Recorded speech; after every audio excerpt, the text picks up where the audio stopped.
Alors, maintenant, une première remarque à ce sujet, et nous sommes tous bien placés pour le savoir, le chrétien livre un combat permanent contre la chair. Il y a des frères et sœurs très sincères qui se découragent, qui se remettent en question et qui se disent « Mais est-ce que je suis converti ?» Parce que j'ai continuellement des luttes contre ma chair. Alors j'aimerais vous rassurer ce matin et vous dire qu'il ne faut pas vous étonner de cela. Nous avons besoin de compter malheureusement avec la chair et nous aurons besoin de compter avec elle soit jusqu'à notre mort, soit jusqu'au retour de Jésus. Je voudrais vous dire ceci.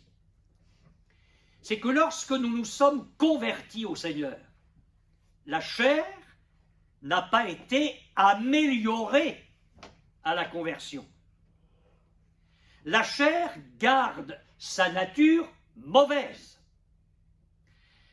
Qu'est-ce que c'est qu'une conversion?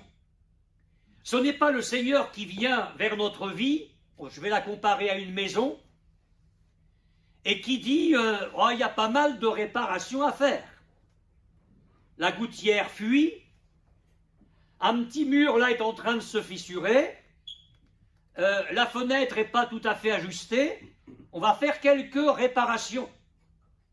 Une conversion n'est pas une réparation de notre ancienne vie, ce n'est pas une amélioration de notre ancienne vie. Le Seigneur arrive avec son bulldozer et il rase la maison. Il rase la maison et il en fait une autre. Si quelqu'un est en Christ, il est une nouvelle création.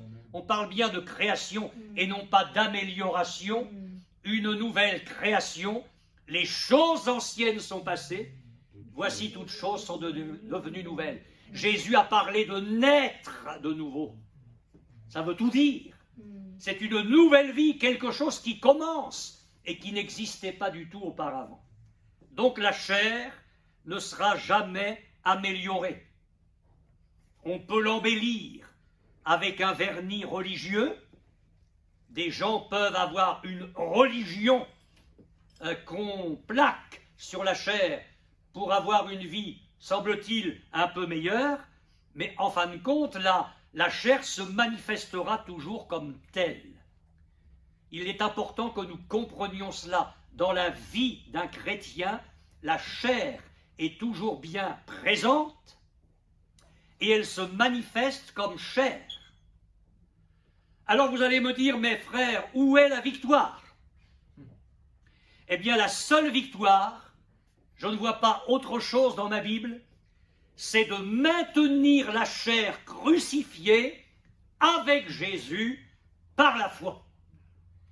La chair est ce qu'elle est, et si nous voulons vivre selon l'Esprit, la seule chose à faire, c'est de, par la foi, dans une communion intime avec Jésus, maintenir la chair crucifiée. Et c'est ce que l'apôtre Paul écrit dans son épître aux Galates au chapitre 5, verset 24, « Ceux qui sont à Jésus-Christ ont crucifié la chair avec ses passions et avec ses désirs. » C'est un combat de chaque jour. Nous allons dire aujourd'hui, Seigneur, je veux vivre dans la foi et je veux m'unir à toi dans la foi et je crois que la chair est crucifiée. Amen. Et nous allons passer une bonne nuit. Et demain matin, je vais vous dire ceci, la chair ne demande qu'à une seule chose, c'est redescendre de la croix. C'est chaque jour que nous devons renouveler notre conversion. Je ne suis pas converti une fois pour toutes. Je renouvelle ma conversion chaque matin. Si quelqu'un veut venir après moi, qu'il renonce à lui-même, qu'il se charge chaque jour. Qu'il se charge chaque jour de sa croix. Alors je me lève le matin et je dis, Seigneur, aujourd'hui je veux être un vrai disciple. Je me charge de ma croix.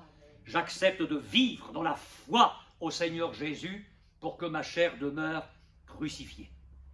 Et s'il nous arrive de trébucher, j'y viendrai tout à l'heure, ne nous décourageons pas, le Seigneur est celui qui pardonne et qui relève.